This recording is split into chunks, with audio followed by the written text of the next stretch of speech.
Olá pessoal, tudo bem? Eu sou o professor Fábio Santos e nesta videoaula eu irei abordar o tema como criar um assistente de inteligência artificial para exames médicos baseado em Grok, ChromaDB e na abordagem RAG. Pessoal, ao longo do tempo nós realizamos vários exames médicos em diferentes laboratórios e normalmente esses exames médicos eles se perdem com o tempo. Agora imagine se houvesse uma ferramenta que pudesse a gente registrar os nossos exames médicos. Em outras palavras, o histórico de saúde. E que essa ferramenta, por meio de inteligência artificial, fosse possível processar os resultados desses exames médicos.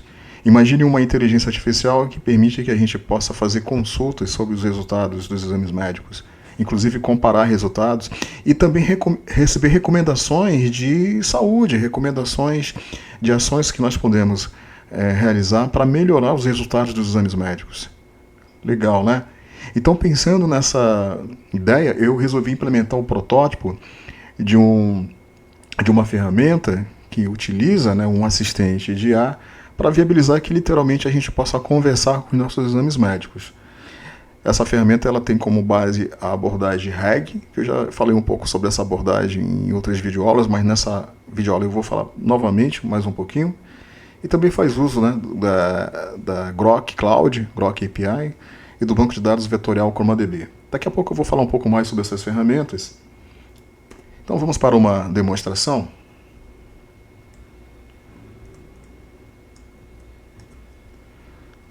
Ok? Então essa aqui é a cara da nossa ferramenta, né? Nome provisório, analisador de exames médicos. E vou fazer o seguinte, ó, eu vou enviar um exame médico. Ó. Tá aqui, ó, exames. Ok? Aguardar um pouquinho, terminar o upload do exame. Ok? Enquanto o upload ele é realizado, opa, já foi realizado, tá aqui, ó, exame em PDF, eu vou mostrar para vocês esse PDF que contém o exame. Vale ressaltar que eu criei aqui um documento, esses resultados que vocês estão vendo aqui são resultados hipotéticos, são resultados simulados, melhor dizendo, não são reais, né? Mas é um documento que ele reúne uma lista de exames, certo? Que foram realizados em diferentes datas. Por exemplo, aqui, ó, aqui tem um hemograma completo. Esse exame foi realizado no dia 12 de março de 2024. Depois tem aqui, ó, um outro hemograma completo que foi realizado no dia 15 de agosto de 2022. Depois tem um outro hemograma completo que foi realizado no dia 20 de novembro de 2021. Beleza? Depois tem um exame perfil lipídico, né? Aí tem aqui alguns resultados do dia 5 de fevereiro de 2024, do dia 7 de setembro de 2023, do dia 18 de novembro de 2021. Também tem um outro tipo de exame aqui, a função hepática, que foi realizado, o primeiro exame foi realizado no dia 18 de abril de 2024, o segundo no dia 10 de julho de 2023 e o terceiro no dia 21 de janeiro de 2022, tem mais um outro tipo de exame aqui, função renal, tem mais um outro tipo aqui, ó, TSH e T4 livre, certo? Tem também glicose. Então, esse foi o documento que eu submeti para a nossa ferramenta, beleza?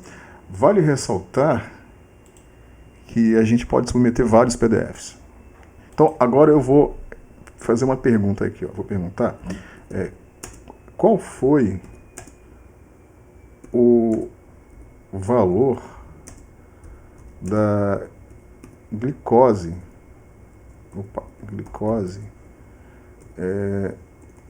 em março de 2024. Qual foi o valor da glicose em março de 2024? Consultar. Beleza? Qual foi o valor da glicose em março de 2024? Em março de 2024, o valor da glicose foi 92 mg. Vamos verificar aqui. Vamos acessar aqui, ó. Glicose está aqui, ó. Março de 2024. Está aqui, ó. Glicose em jejum 92 ml/dl. E a referência. Legal, né? Agora eu vou fazer o seguinte, eu vou pedir para ele comparar a glicose em jejum, de, o resultado de março com o resultado de novembro, né? Novembro de 2022. Observe, ó. Beleza. Vamos lá. Compare o valor da glicose de março de 2024 com novembro de 2022, é isso? 2022, só para confirmar. 2022. Ok? Consultar. Vamos lá. Consultar. E tá aí o resultado. Olha só que interessante. Ó. Aqui estão as comparações entre o valor da glicose em março de 2024 e novembro de 2022. Glicose em jejum, 92 mg, certo? Ou seja, a glicose em jejum do dia 21 de março de 2024, né, e a glicose em jejum do dia 12/11, observe a diferença, ó, 92 para 85, certo? Observe a análise. O valor de 92 em março de 2024 está dentro da faixa normal, que varia entre 70 e 99, enquanto que o valor 85 em novembro de 2022 também está dentro da faixa normal. Legal, né, pessoal? Aí ele faz uma outra análise, ó, com relação à glicose pós-prandial, né, 2 horas após a refeição, 21 de março de 2024, 130, e do dia 12 de novembro de 2022, 120. O valor 130 de março de 2024 está acima do normal, enquanto que o valor 120 em novembro de 2022 também está dentro da faixa normal. Em resumo, o valor da glicose em jejum de março de 2024 é ligeiramente mais alto do que no ano anterior, enquanto o valor da glicose pós-prandial é ligeiramente mais alto também. Olha que interessante, pessoal, essa análise. Muito interessante, não é verdade? E dessa forma a gente consegue ter uma percepção a respeito da nossa saúde, né? Eu vou perguntar agora para ele, por exemplo, qual os valores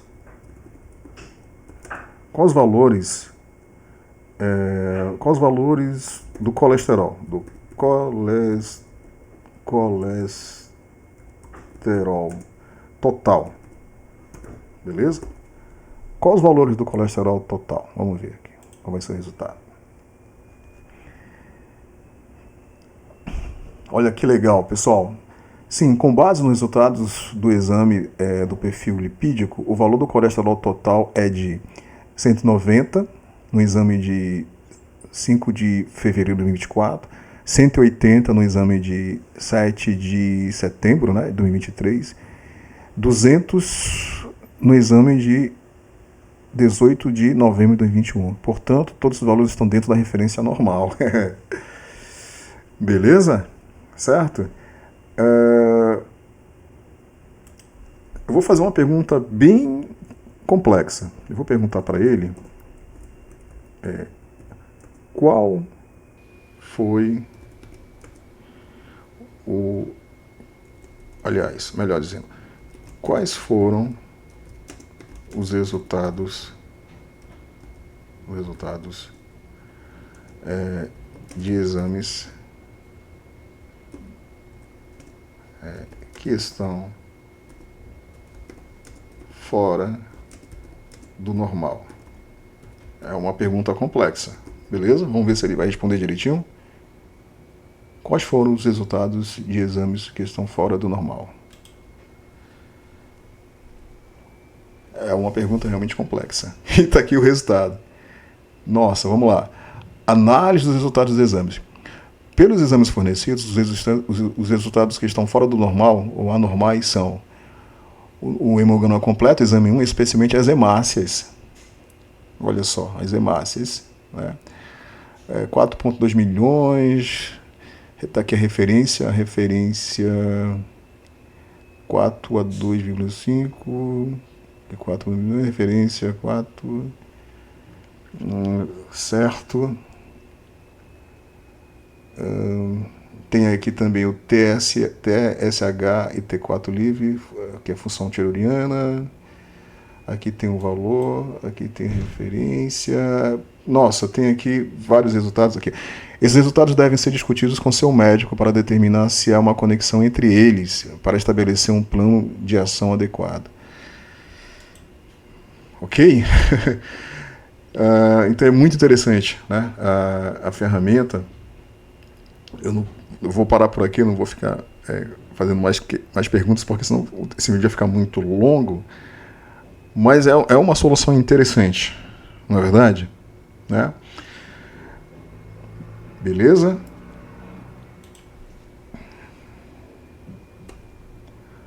Bom, pessoal, a abordagem que viabiliza o funcionamento dessa ferramenta é o RAG, Retrieve Augment Generation. É uma abordagem clássica, é uma técnica que ela visa integrar a recuperação de documentos relevantes com a geração de texto, visando melhorar a precisão e a relevância das respostas geradas por LLMs. Ok?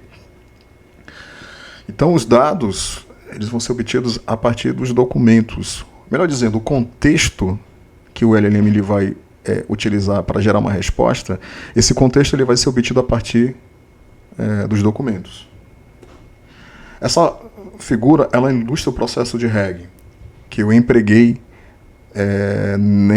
nesta ferramenta. Então aqui eu tenho um PDF ou PDFs que possuem os dados, ou seja, resultados dos exames. Esses PDFs eles são quebrados em pedaços, chamados chunks. E cada um desses pedaços eles vão ser armazenados no banco de dados vetorial. Vale ressaltar que, para serem armazenados no banco de dados vetorial, esses pedaços, esses chunks, eles precisam passar por um processo chamado de embedded, que consiste na criação de um embedded, que é uma representação numérica de cada pedaço, de cada chunk. Para realizar essa transformação, a gente usa modelos que são especializados na geração de embeddeds. Uma vez gerados, é possível armazená-los em um banco de dados vetorial. Então, os documentos, os pedaços do documento, né, dos exames, são armazenados no banco de dados vetorial. Ok, uma vez armazenados, esses pedaços eles podem ser recuperados de acordo com a pergunta que o usuário faz.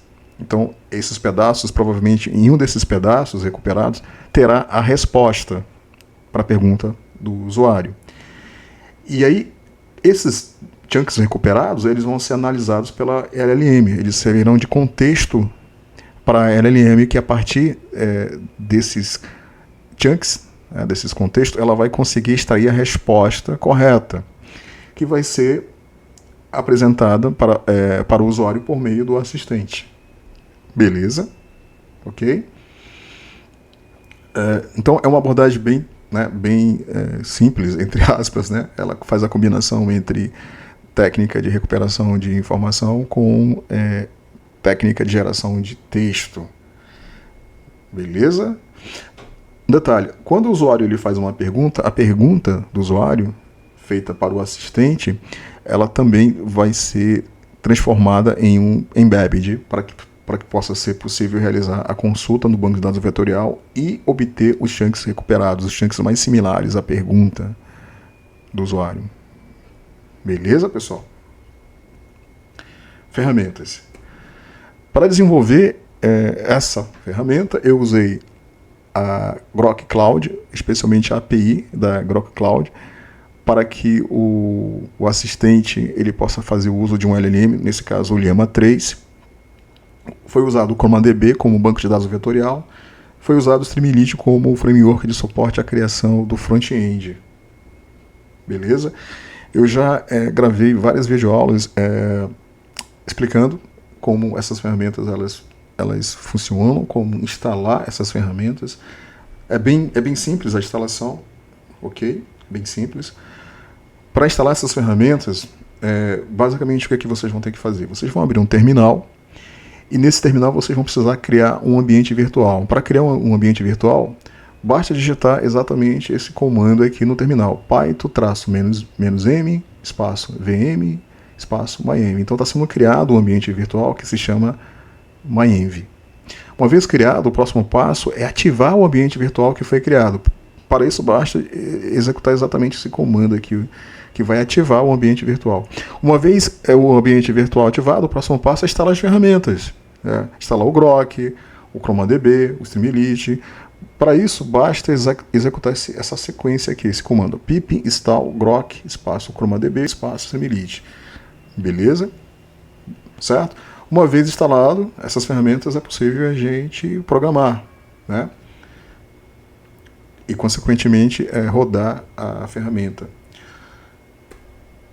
Exemplo de código. Eu vou fazer o seguinte agora. Eu vou mostrar para vocês o código deste assistente que eu implementei. Vou explicar esse código. Para isso, eu vou abrir aqui o Visual Studio. Visual Studio, tá aqui, o Visual Studio aberto, certo? E isso aqui é o código. Eu procurei desenvolver o código, um código simples, sempre eu procuro desenvolver um código simples para facilitar, né, o compartilhamento do conhecimento, o ensino. Então, basicamente, o que está acontecendo aqui? Ó? Nesse bloco de código, estão sendo importados os módulos. Em outras palavras, as dependências. Está sendo importado o Streamlit, o ChromaDB, certo? Está sendo importado o módulo que fornece suporte à leitura e à extração de texto de um PDF. Está sendo importado o Grok. Né? Está sendo importado aqui o Synthesis Transformer. Ok? Normalmente o Synthesis Transformer ele é usado para fazer um embedded, é um modelo. Por meio dele vai ser possível usar um modelo que vai fazer um embedded dos chunks, que eu tinha falado agora há pouco, que é pegar os chunks e transformá-los em uma representação numérica. Inclusive, é importante instalar o Synthesis Transformer, usando um pip install Synthesis Transformer. Beleza. Nessa primeira linha de código, o que está acontecendo aqui? Eu estou justamente inicializando um client do ChromaDB. Né? Beleza? Então aqui o client do ChromaDB está sendo inicializado, a referência dele está sendo guardada aqui na variável chroma_client, e ela vai ser usada posteriormente aqui nesse bloco de código. Ó. Ela vai ser usada especialmente para criar uma coleção, caso ela não exista, certo? Ou obter a coleção. Isso acontece exatamente aqui. Qual coleção? O nome, né, da coleção que a gente guarda aqui na variável collect_name. Beleza?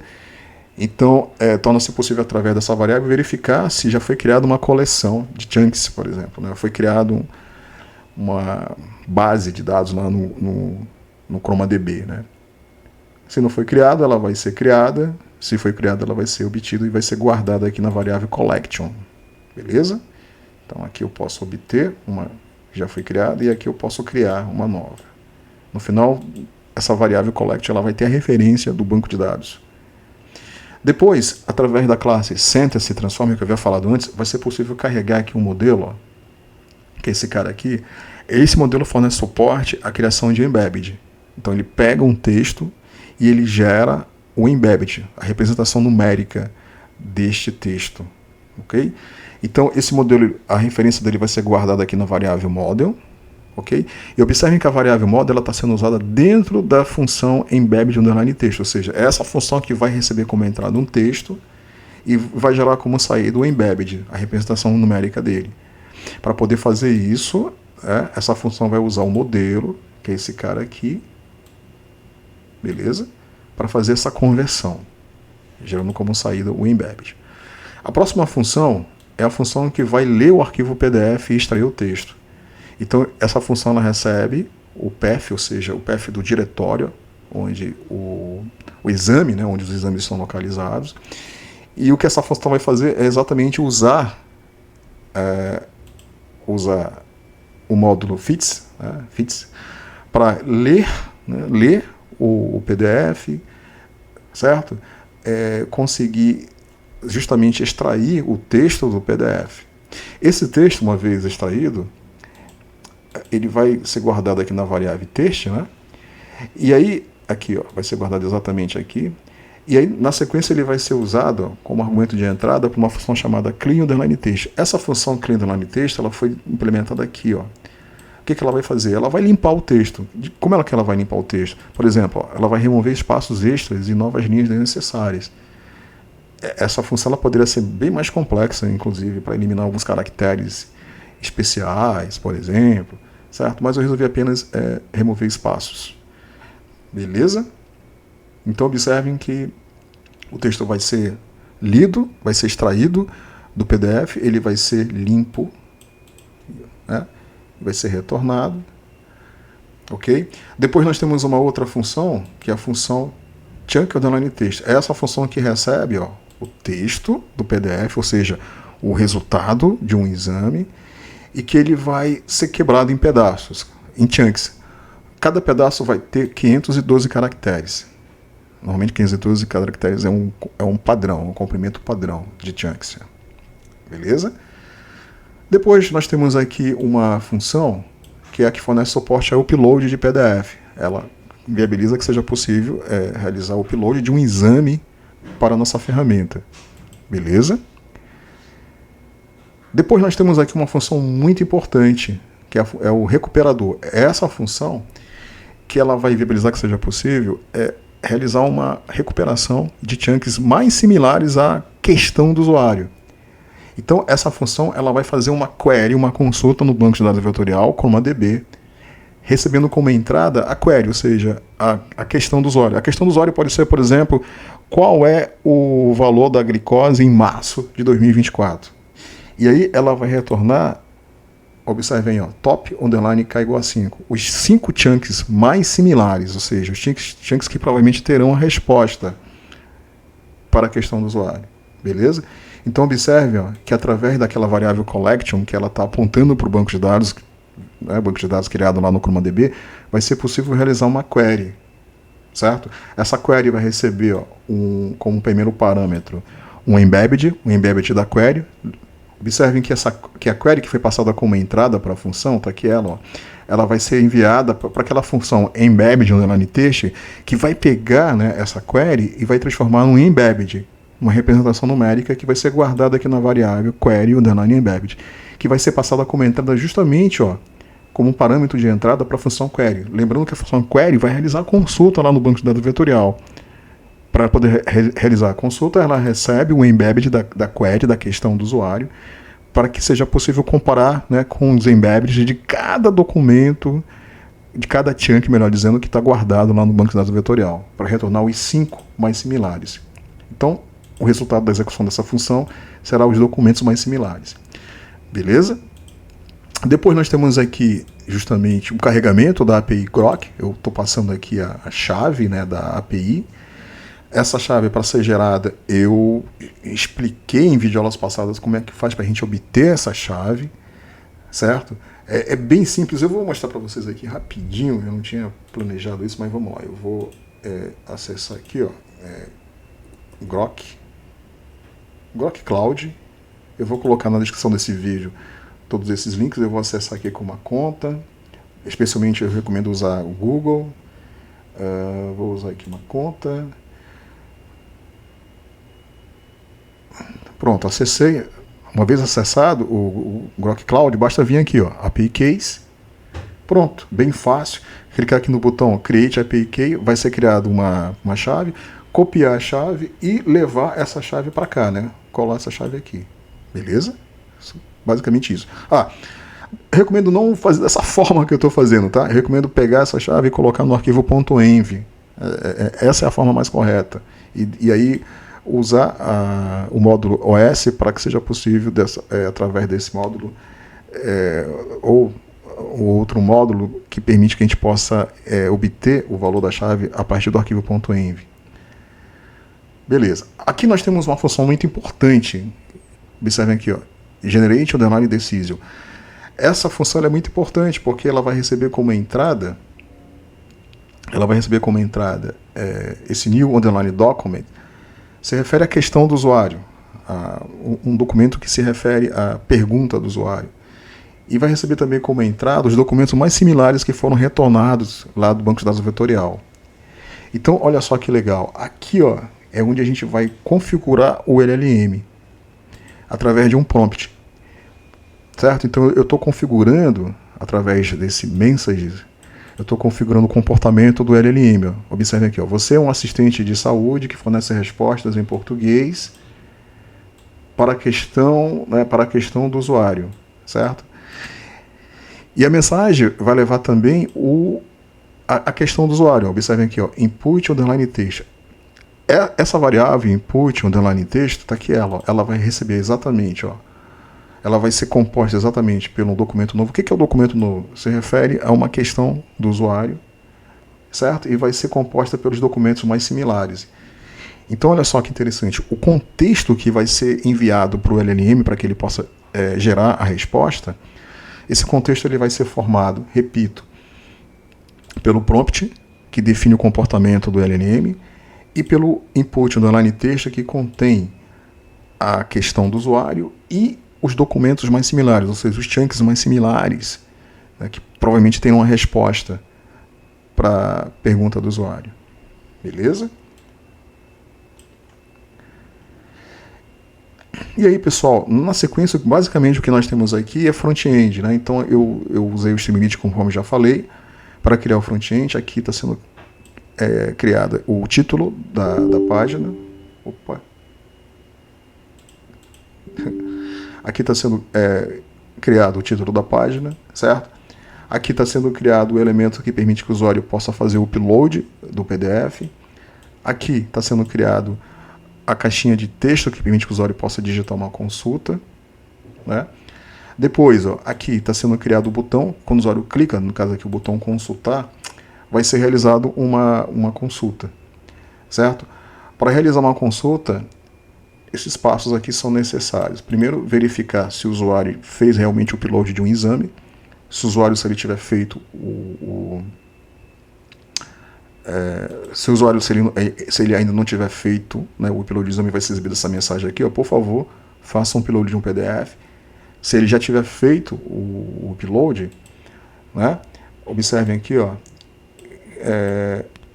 que o próximo passo consiste justamente em processar o PDF, né, que foi enviado pelo usuário, que esse processo consiste justamente em extrair o texto do PDF, limpá-lo, né, certo? Depois, uma vez que o texto foi extraído, vai ser guardado aqui nessa variável, ela vai ser passada para a função chunk underline texto, que vai pegar o texto e vai quebrar em pedaços, em chunks, que vão ser guardados aqui, certo? Na sequência, essa lista de chunks ela vai ser inteirada. Toda vez que ela for inteirada, vai ser obtido um pedaço de chunk, que vai ser passado para a função embedded do underline texto, para que ele seja representado através de um embedded, de uma representação numérica. O resultado vai ser guardado aqui, ó, na variável embedded. E através dela, observem aqui, ó, vai ser possível adicionar na coleção, ou seja, no banco de dados vetorial. Beleza? Uma vez que os chunks foram adicionados no banco de dados vetorial, é possível realizar uma busca pelos chunks mais similares. Provavelmente um deles deverá ter a resposta. Essa variável ela vai guardar, né, a variável similar underline docs, ela vai guardar os chunks mais similares, certo?